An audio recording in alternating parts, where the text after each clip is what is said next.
because of that depression, there was starvation in the mining regions in 1314. And people don't really talk about that, but children were dying. Child death rates in the mining camps was through the roof, and wages were below starvation levels because Canada, the province was so full of surplus labor. But once this surplus population issue starts to get taken care of as 16 rolls into 17, then we start to see people getting more and more active in Alberta, and then we get to and remember the state's being very heavy-handed, right? The War Measures Act in Canada is extremely expansive. It basically gives the government power to do whatever they want with no holds. And so we have the internment operations, but the government also passes these orders in council which ban organizations. The government tries to ban strikes, or they actually do ban strikes, and they ban foreign language newspapers. They do all these things. But as this is going on, we also have profiteering scandals. We see the state actually starting to creak and crack a little bit under the weight of the needs for the war. Inflation is hovering between 10, sometimes even 30% a year. Wages aren't going up. People are demonized for going on strike. And then in 1917, you have the Bolshevik Revolution, right? Mm-hmm. So we have the Royal Northwest Mounted Police, which was supposed to be shut down, right? It was down to about 140 members. It was brought in to police and discipline the Indigenous population that had been largely completed as a project in the eyes of the Canadian state by 1910. And so the Parliament was always trying to get rid of the RNWMP. But one of the interesting things is that after the Bolshevik Revolution, the government's like, oh, I know what we can do. We can reform the RNWMP as the RCMP, and then we can use them to crush the left. And that's exactly, of course, what happens.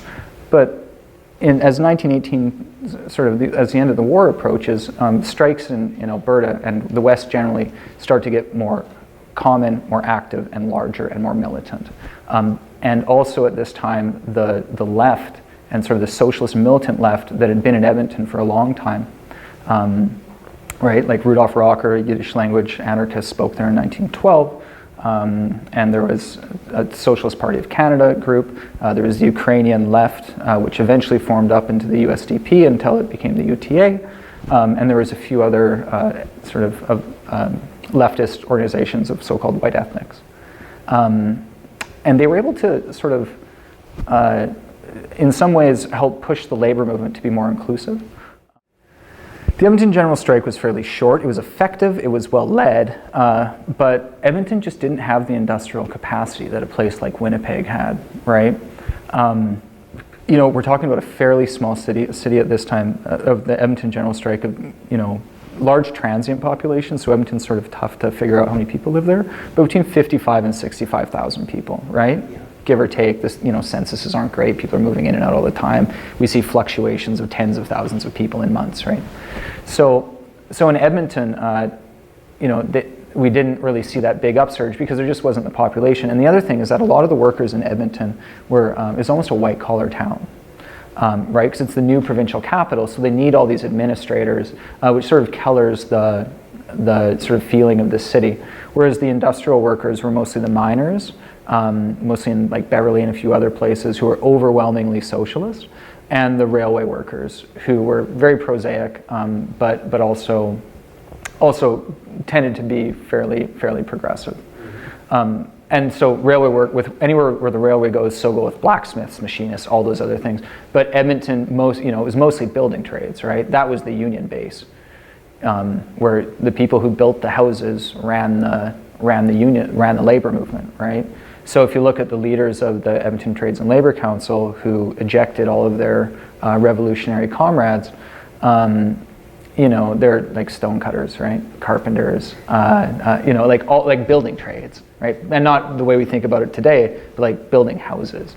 And a lot of these labor leaders, who were inclined towards electoralism, right? I'm not saying they're bad people because they're not socialist revolutionaries, but they're inclined towards electoralism because they're really good at it, right? Almost all of the labor leaders who expelled the socialists and the one big union members, almost all of them end up elected, right? They become aldermen. I think one or two become mayor. These are left-wing guys, and left-wing labor leaders, but not that left-wing, and they believe in electoralism because for them it works.